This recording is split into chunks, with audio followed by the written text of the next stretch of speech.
Good YouTube, Quinn Wade coming to y'all with that instant analysis on the Minnesota Timberwolves beating the New Orleans Pelicans 104-97. The Pelicans go to 7-30 and 5-15 at home, and the Timberwolves improved to 2 games above 500, 19-17 and 9-10 away from their home. Minnesota won the first quarter 34-33. They lost the second quarter 21-20. They ended up getting a 29-21 third quarter in their favor. And then the Pelicans had a 22-21 fourth quarter. They got down by too much in that third quarter, and it ended up hurting their chances of winning their game, and it ended up not going in their favor to be able to win it. So the Timberwolves did exactly what they needed to do to win this game. Julius Randle had 16 points. He was a plus 20 and plus minus. He had 4 personal fouls, 3 turnovers, 2 steals, 3 assists, 6 rebounds. He was 3 of 5 from the free throw line, 1 of 4 from 3, 6 of 11 from the field. Jaden McDaniels had 5 points, 2 personal fouls, 1 block, 2 steals, 3 rebounds, 1 of 6 from 3, 2 of 9 from the field. Didn't really do much offensively. Could knock down the threes that he had opened sometimes, and he also couldn't score outside of the threes either, really, outside of making 1 field goal attempt. Rudy Gobert had 7 points. He did have 14 rebounds, and 2 of them was offensive out of that. 4 assists, 6 blocks, 2 turnovers, 4 personal fouls. He was a -6 and plus minus 1 or 2 from the free throw line, 3 or 4 from the field. He didn't score a lot, but he did protect the paint to the best of his ability and really did cover for his teammates as best as he could tonight in those 35 minutes. Dante DiVincenzo, he took a bunch of shots.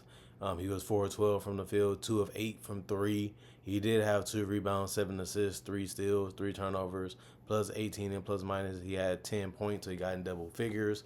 And Anthony Edwards continued to shoot a bunch of threes. He finished 7 of 11, and he was 5 of 6 from the free throw line, 10 of 21 from the field. Didn't take too many other shots outside of the 3, but he took enough to where you have to guard him, because if you run him off the line, he's so big and still so athletic and strong to get to the rim and finish. And he also can get the contact to be able to get to the free throw line. That's why he took 6 attempts. He also had 9 rebounds, 1 of those offensive, 3 assists, 2 steals, 4 turnovers, 3 personal fouls, plus 3 and plus minus. He finished with 32.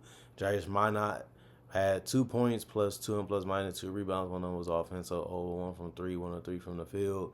Nas Reed, 13 points, 12 rebounds, 2 personal fouls, 3 turnovers, 1 block, 1 assist. 6 of his 12 rebounds was offensive. He was 0-1 from the free throw line, 1 of 5 from 3. He was 6 of 16 from the field. He wasn't making too many of his shots, but he stayed aggressive throughout the entire game looking for it. And the offensive rebounds really helped his team be able to win this game. Mike Conley came off the bench again. He played 25 minutes. He had 8 points, 6 assists, 4 rebounds. 1 of his rebounds was offensive, 3 or 4 from the free throw line, 1 or 3 from 3. 1 turnover, 1 personal foul, -12 and plus minus. Nickeil Alexander-Walker, 11 points for him, plus 9 and plus minus, 1 personal foul, 2 assists, 1 rebound, 101 from the free throw line, 2 of 6 from 3, 4 and 9 from the field. The rest of the guys did not play coach's decision, and there was a lot of them tonight. 38 of 89, 42% from the field, 15 of 44, 34% from 3, 13 of 19, 68% from the free throw line, 11 offensive rebounds, 53 rebounds total. As a team, 26 assists, 9 steals, 8 blocks, 16 turnovers, and 17 personal fouls, and 104 points. They held the Pelicans under 100 points tonight, which was good to see. But Zion, he looked at physical, he looked at strong, he looked at mobile, he looked at athletic. He played his game. He finished with 22 points, plus 8 and plus minus, 3 personal fouls, 4 turnovers. He did have 1 block and 3 steals, 4 assists, 6 rebounds. 4 of his rebounds were offensive.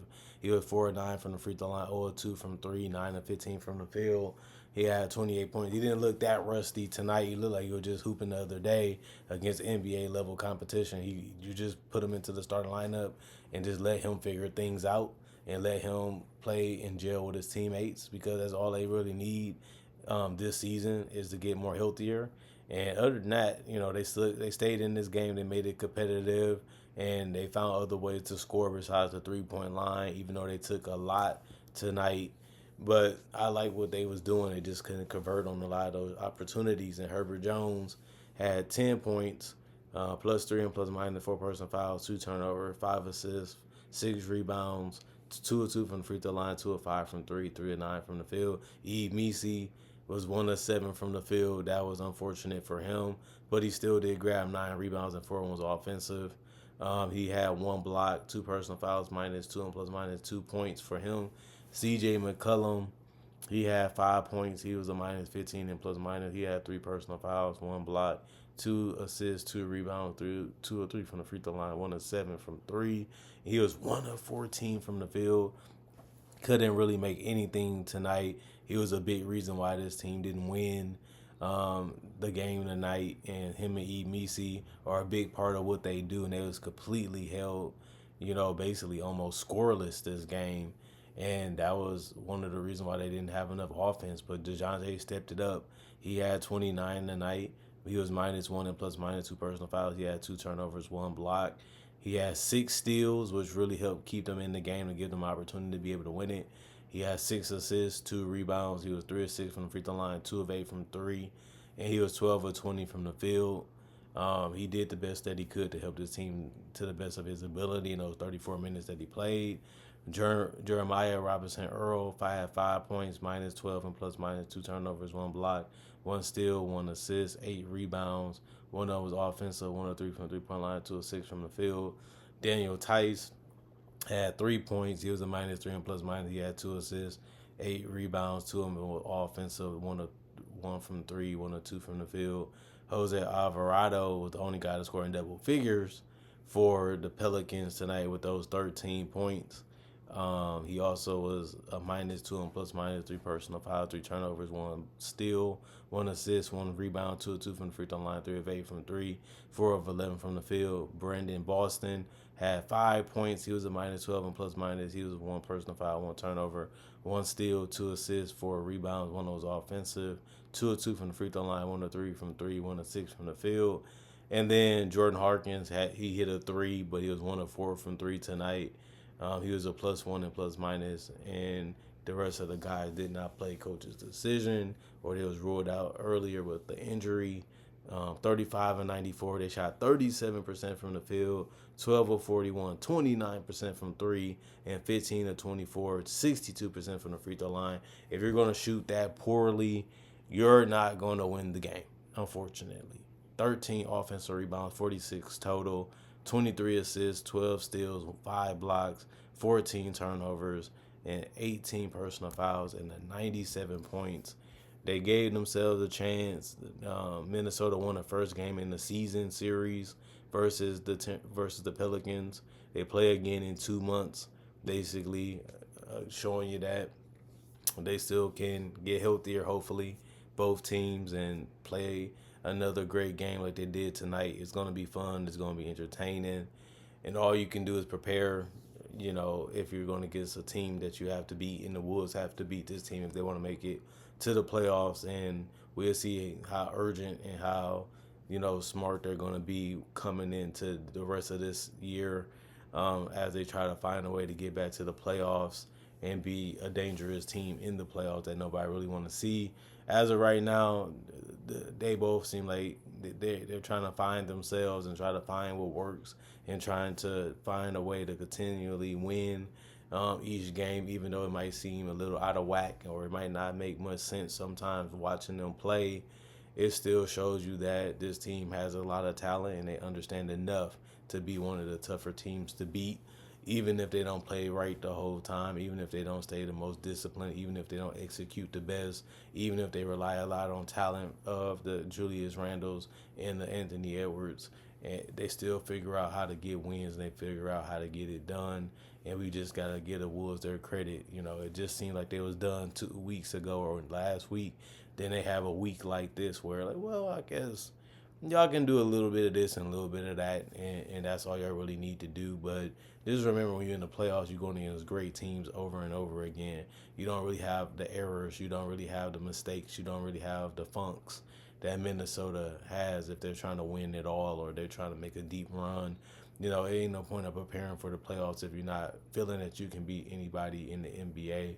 Because if you don't feel that way or you don't feel like you can do that, it's just an extra check for you to play in the playoffs, and it keeps the fans a little bit more interested too because they see that, well, we made the playoffs and we add this, we add that in the off season, maybe we can be able to win something special. But other than that, you know, this team is more of an NBA Cup team than the NBA championship team, just based off how they play and just based off how they go against their competition.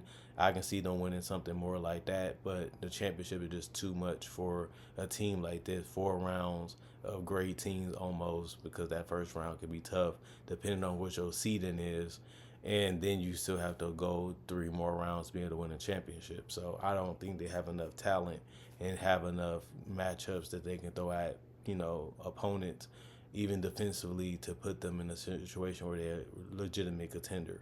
And their record proves that, and how they've been playing this year proves that they're just a good team. Not great, not contender, not even pretender.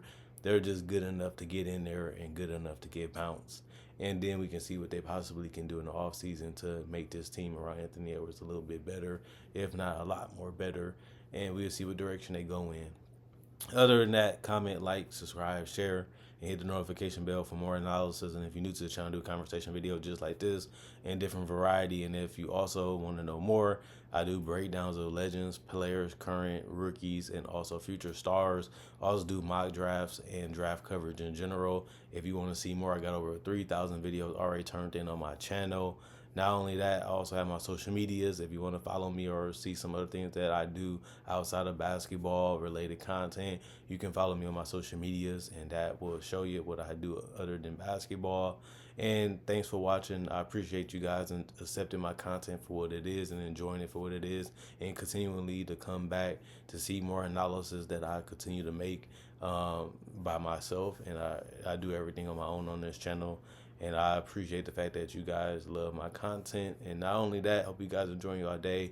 Hopefully you guys enjoy the rest of the day as it's almost over. And I'll see y'all later today, hopefully with more analysis.